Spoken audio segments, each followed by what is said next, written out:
Why is Singapore so rich? Singapore is smaller than New York City, but richer per person than Germany, France, and Japan combined. How did a tiny island with zero natural resources pull this off? We've dug into the policies, traced the money, and what we found is a masterclass in economic engineering. But stick around until the end. We're going to reveal a dark side to Singapore's wealth that most people never hear about. So let's break down exactly how Singapore engineered this economic miracle. Reason number 4. They turned geography into a weapon. Everyone knows Singapore sits at crucial shipping crossroads. The Strait of Malacca handles 25% of global trade, but dozens of other ports sit on equally strategic waterways, yet they remain poor. What Singapore understood in 1965 was that location is worthless without infrastructure. While neighbors built basic ports, Singapore took massive loans to construct the world's most automated terminals. They didn't want ships to just stop. They wanted stopping anywhere else to feel primitive. The numbers tell the story. By 1985, Singapore handled more containers than Hong Kong, despite starting decades behind. Today, it's the world's second largest port, generating over $300 billion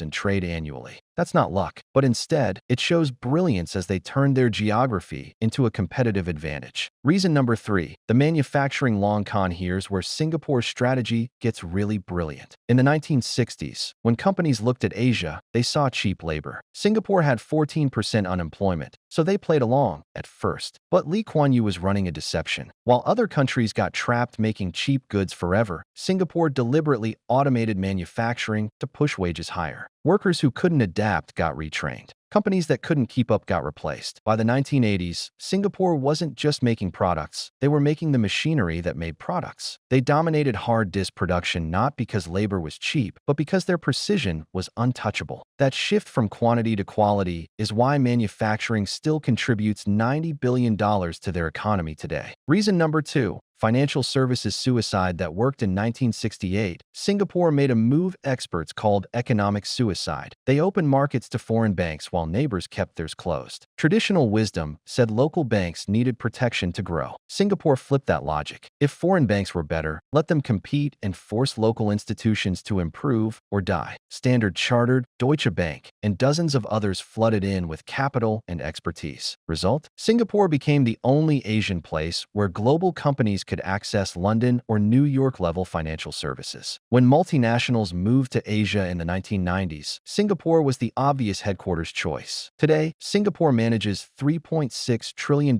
in assets. That's more than Hong Kong, despite having half the population. Reason number 1. Social engineering that actually works. Here's the part that makes economists uncomfortable. Singapore's success required social control most democracies couldn't stomach. Public housing isn't just affordable, it's mandatory integration. The government assigns racial quotas to every building, ensuring Chinese, Malay, and Indian families live together. You can't buy without meeting these requirements. This sounds authoritarian, and it is, but the economic results are undeniable. Singapore has zero ethnic neighborhoods, no racial wealth gaps, no protests disrupting business. When companies consider political risk, Singapore scores better than Switzerland. Over 80% of Singaporeans live in public housing with forced integration. Critics call it social engineering. Supporters call it stability. What's measurable? Zero race riots since independence, while diverse countries worldwide struggle with tensions that scare investment. Plus, there's the tax optimization. Singapore's corporate rate is just 17%, hitting 13.5% for some activities. Combined with political stability from social engineering, multinational companies can't resist. That's why 4,200 have regional headquarters there, creating a wealth concentration that feeds on itself. Which brings us to today's question. If you could implement one Singapore policy in your country, which would it be and why? Let us know in the comments. Since we already touched on Singapore's social segregation, here's the deeper issue that even policy experts rarely discuss. Singapore's entire model might be impossible to replicate anywhere else. Singapore has 184,000 millionaires and 5.6 million people, which is the highest concentration on Earth. But if you're not in the top 20%, Singapore's wealth feels unreachable. Median salary is $3,270, but 20% goes to mandatory savings you can't touch. Meanwhile, it's the world's most expensive city for 5 years running. The result? Recent surveys found most public housing residents have zero friends in private housing. housing. In a country the size of Manhattan, people live separate lives based on income. The wealthy enjoy the luxury lifestyle Singapore advertises. Everyone else watches from government housing. Singapore's economic miracle is real, but it's built on social control and inequality that most democratic countries couldn't accept. Their formula works, but the human cost might be higher than the statistics suggest. Thanks for watching. Hit that subscribe button if you want to see more deep dives into how countries really build wealth. We'll see you next time.